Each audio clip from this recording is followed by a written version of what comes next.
the secret of abounding happiness. Great is the thirst for happiness, and equally great is the lack of happiness.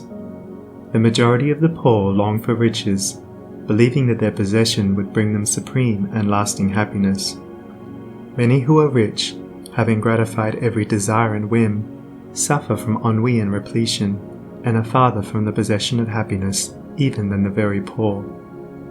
If we reflect upon this state of things, it will ultimately lead us to a knowledge of the all-important truth that happiness is not derived from mere outward possessions, nor misery from the lack of them. For if this was so, we should find the poor always miserable, and the rich always happy, whereas the reverse is frequently the case.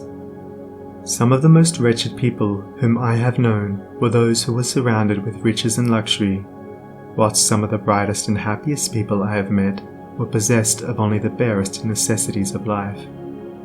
Many men who have accumulated riches have confessed that the selfish gratification which followed the acquisition of riches has robbed life of its sweetness, and that they were never so happy as when they were poor. What then is happiness, and how is it to be secured? Is it a figment, a delusion, and a suffering alone perennial? We shall find, after earnest observation and reflection, that all, except those who have entered the way of wisdom, believe that happiness is only to be obtained by the gratification of desire. It is this belief, rooted in the soil of ignorance, and continually watered by selfish cravings, that is the cause of all the misery in the world. And I do not limit the word desire to the grosser animal cravings. It extends to the higher psychic realm, where far more powerful, subtle, and insidious cravings hold in bondage the intellectual and refined, depriving them of all that beauty, harmony, and purity of soul whose expression is happiness. Most people will admit that selfishness is the cause of all the unhappiness in the world, but they fall under the soul-destroying delusion that it is somebody else's selfishness and not their own. When you are willing to admit that all your unhappiness is the result of your own selfishness, you will not be far from the gates of paradise. But so long as you are convinced that it is the selfishness of others that is robbing you of joy, so long will you remain a prisoner in your self-created purgatory. Happiness is that inward state of perfect satisfaction which is joy and peace, and from which all desire is eliminated. The satisfaction which results from gratified desire is brief and illusionary, and is always followed by an increased demand for gratification. Desire is as insatiable as the ocean, and clamours louder and louder as its demands are attended to. It claims ever-increasing service from its deluded devotees, until at last they are struck down with physical or mental anguish, and are hurled into the purifying fires of suffering. Desire is the reign of hell, and all torments are centered there. The giving up of desire is the realization of heaven, and all delights await the pilgrim there. I sent my soul through the invisible, some letter of that afterlife to spell, and by my soul returned to me, and whispered, I myself am heaven and hell. Heaven and hell are inward states. Sink into self and all its gratifications, and you sink into hell. Rise above self into that state of consciousness which is the utter denial and forgetfulness of self, and you enter heaven. Self is blind, without judgment, not possessed of true knowledge, and always leads to suffering. Correct perception, unbiased judgment, and true knowledge belong only to the divine state, and only insofar as you realize this divine consciousness can you know what real happiness is. So long as you persist in selfishly seeking for your own personal happiness, so long will happiness elude you, and you will be sowing the seeds of wretchedness. Insofar as you succeed in losing yourself in the service of others, in that measure will happiness come to you, and you will reap a harvest of bliss. It is in loving, not in being loved, the heart is blessed. It is in giving, not in seeking gifts, we find our quest. Whatever be thy longing or thy need, that do thou give, so shall thy soul be fed, and thou indeed shalt truly live. Cling to self, and you cling to sorrow. Relinquish self, and you enter into peace. To seek selfishly is not only to lose happiness, but even that which we believe to be the source of happiness. See how the glutton is continually looking about for a new delicacy wherewith to stimulate his deadened appetite, and how bloated, burdened, and diseased scarcely any food at last is eaten with pleasure. Whereas he who has mastered his appetite, and not only does not seek, but never thinks of gustatory pleasure, finds delight in the most frugal meal. The angel form of happiness, which men, looking through the eyes of self, imagine they see in gratified desire, when clasped is always found to be the skeleton of misery. Truly, he that seeketh his life shall lose it, and he that loseth his life shall find it. Abiding happiness will come to you when, ceasing to selfishly cling, you are willing to give up. When you are willing to lose, unreservedly, that impermanent thing which is so dear to you, and which, whether you cling to it or not, will one day be snatched from you, then you will find that that which seemed to you like a painful loss turns out to be a supreme gain. To give up in order to gain, than this there is no greater delusion, nor no more prolific source of misery. But to be willing to yield up and to suffer loss, this is indeed the way of life. How is it possible to find real happiness by centering ourselves in those things which, by their very nature, must pass away?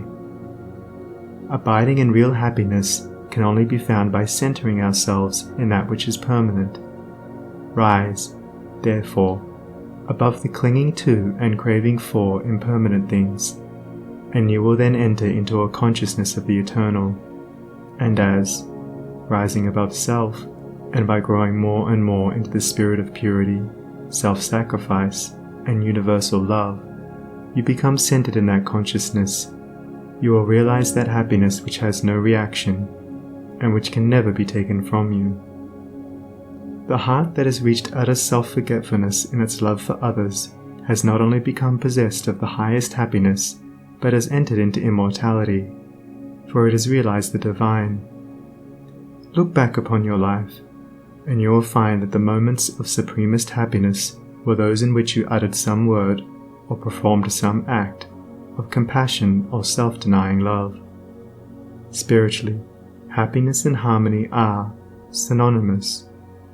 Harmony is one phase of the great law whose spiritual expression is love. All selfishness is discord, and to be selfish is to be out of harmony with the divine order. As we realize that all-embracing love, which is the negation of self, we put ourselves in harmony with the divine music, the universal song, and that ineffable melody which is true happiness becomes our own. Men and women are rushing hither and thither in the blind search for happiness and cannot find it, nor ever will until they recognize that happiness is already within them and round about them, filling the universe, and that they, in their selfish searching, are shutting themselves out from it. I followed happiness to make her mine, past towering oak and swinging ivy vine. She fled, I chased, o'er slanting hill and dale, o'er fields and meadows in the purpling vale. Pursuing rapidly o'er dashing stream, I scaled the dizzy cliffs where eagles scream. I traversed swiftly every land and end, but always happiness eluded me. Exhausted, fainting, I pursued no more, but sank to rest upon a barren shore. One came and asked for food, and one for alms. I placed the bread and gold in bony palms. One came for sympathy, and one for rest. I shared with every needy one my best. When lo, sweet happiness, with form divine, stood by me, whispering softly, I am thine. These beautiful lines of Burleigh's express the secret of all abounding happiness. Sacrifice the personal and transient, and you rise at once into the impersonal and permanent. Give up that narrow, cramped self that seeks to render all things subservient to its own petty interests, and you will enter into the company of the angels, into the very heart and essence of universal love.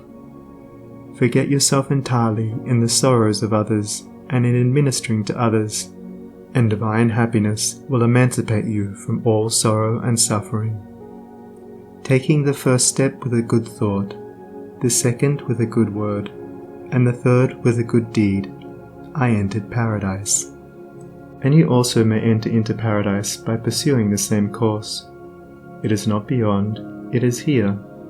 It is realized only by the unselfish. It is known in its fullness only to the pure in heart. If you have not realized this unbounded happiness, you may begin to actualize it by ever holding before you the lofty ideal of unselfish love, and aspiring towards it. Aspirational prayer is desire turned upward.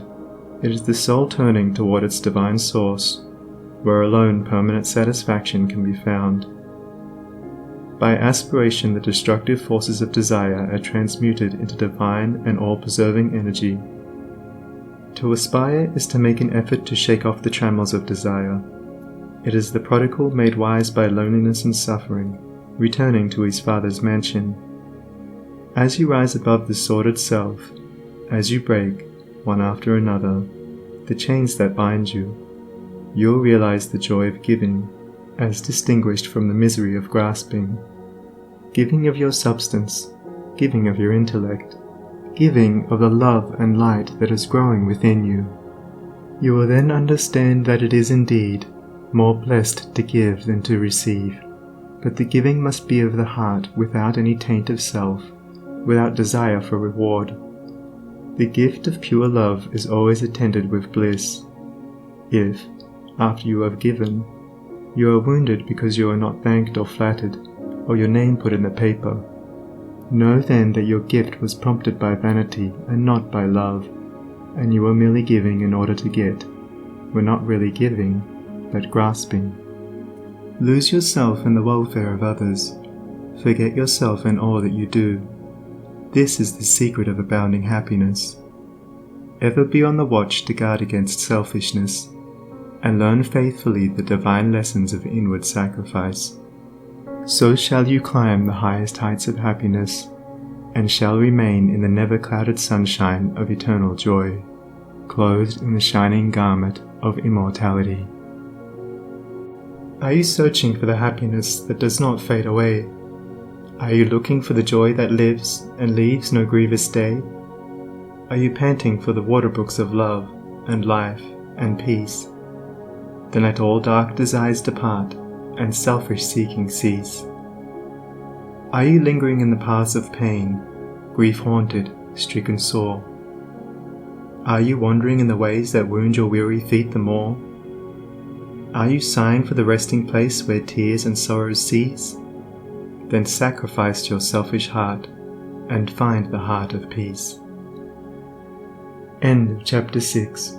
Recording by Sunny Abdullah.